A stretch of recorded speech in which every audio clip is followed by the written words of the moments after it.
সাম্প্রতিক ঘটনাগুলোর পরিপ্রেক্ষিতে আমাদের জাতীয় স্থায়ী কমিটির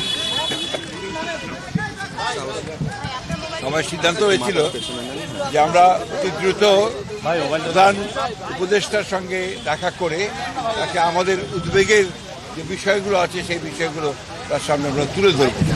একটা দায়িত্বশীল রাজনৈতিক দল হিসেবে এটা আমার দায়িত্ব ছিল, আমরা সেই দায়িত্বটুকু পালন করেছি। আমরা আজকে যে বিষয়গুলো তার সামনে আলোচনা করছি তা হচ্ছে যে এই যে ঘটনাগুলো ঘটেছে এর দায় সরকার এড়াতে পারেন না। এই জন্যে যে সরকারের বিভিন্ন যে প্রতিষ্ঠানগুলো আছে, বিভিন্ন যে বাহিনীগুলো আছে, তাদের সামনেই এই ঘটনাগুলো একের পর এক ঘটেছে, যেটা আমরা মনে করি দেশের সার্বিকভাবে দেশের যে আইন শৃঙ্খলা পরিস্থিতি স্থিতিশীলতা তাকে যথেষ্টভাবে বিপন্ন করেছে এবং ফ্যাসিবাদকে সুযোগ করে দিয়েছে তাদের এই সম্পর্কে একটু কথা বলার।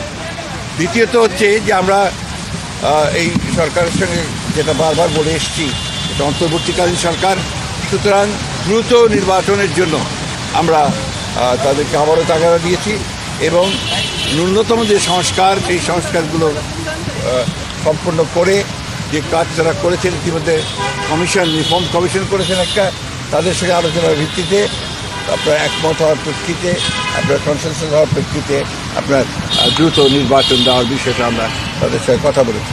আমরা প্রশাসনে যে সমস্ত ব্যক্তি এখনও যারা দোষর ছিলেন ফ্যাসিবাদের এবং যারা ক্ষতিগ্রস্ত করেছেন বাংলাদেশকে সামগ্রিকভাবে, তাদেরকে আইনের আওতায় আনার জন্য এবং একই সঙ্গে তাদেরকে প্রশাসন থেকে সরিয়ে দেওয়ার কথা আমরা বলেছি। আমরা যারা অর্থনৈতিক ক্ষতি করেছে, লুট করেছে, যারা লুণ্ঠন করেছে, তাদেরকে আমরা আবারও ফিরিয়ে আনার জন্য, টাকা ফিরিয়ে আনার জন্য একই সঙ্গে তাদেরকে আইনের আওতায় নিয়ে আসার জন্য আমরা সেটা আবির্ভাব করেছি। আমরা একই সঙ্গে যে কথাগুলো বলেছি তা হচ্ছে যে বিগত 15 বছর 16 বছরে যে মিথ্যা মামলা দিয়ে রাজনৈতিক নেতা কর্মীদেরকে যে হয়রানি করা হয়েছে সেই মামলাগুলো প্রত্যাহার করার ব্যাপারে আমরা নীতিগত সিদ্ধান্ত কথা বলেছি। তারা একমত হয়েছেন, তারাও আপনাদের সামনে কথা বলবেন, এই বিষয়গুলো তারা একমত হয়েছেন। আমরা দ্রব্যমূল্যের ব্যাপারে অত্যন্ত জোরালোভাবে বলেছি যে সরকারের অন্যতম প্রধান ব্যর্থতা হচ্ছে দ্রব্যমূল্য নিয়ন্ত্রণে না নিয়ে আসতে পারা। সেটা তারা বলেছেন যে তারা যেগুলো কাজ করছেন এই কাজগুলো তারা দ্রুত সরকার চেষ্টা করবেন। সব শেষে আমরা আপনার আইন শৃঙ্খলা পরিস্থিতির কথা বলেছি এবং একই সঙ্গে আমরা সবশেষে যে কথাটা বলা আবারও বলেছি যে আপনার এই একটা অভিযান, আমরা অতীতেও অনেক অভিযান দেখেছি, সেই ধরনের কোনো পুনরাবৃত্তি না হয়, অর্থাৎ কোনো ইনোসেন্ট মানুষ যারা আপনার যেন না হয় এবং এটা নিয়ে আবার যেন কোনো রকমের সমস্যা তৈরি করা না হয়, এই কথাগুলো আমরা অত্যন্ত জোরের সঙ্গে বলেছি। প্রধান উপদেষ্টা এবং তার সঙ্গে যারা ছিলেন তারা আমাদেরকে আশ্বস্ত করেছেন যে অতি দ্রুত তারা নির্বাচনের ব্যবস্থা করছেন এবং তিনি বলেওছেন যে ডিসেম্বরের মধ্যে তিনি নির্বাচনের ব্যবস্থা করবে, তারা কাজ করছেন।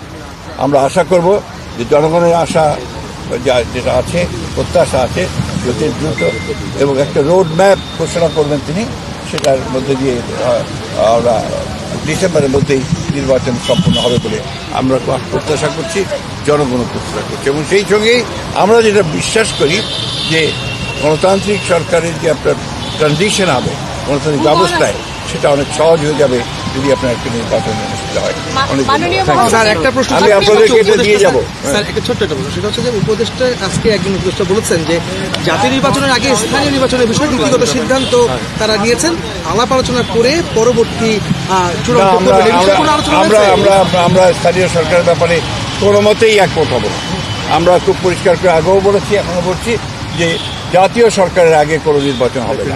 স্যার, প্রধান উপদেষ্টা কবে নাগাদ রোড ম্যাপের ঘোষণা দিবেন কিছু এটা ওনারা ঠিক করবেন, তবে ওনারা সম্ভব 15 তারিখের মধ্যেই ওনারা কিছু একটা বলতে যাবেন। ধন্যবাদ।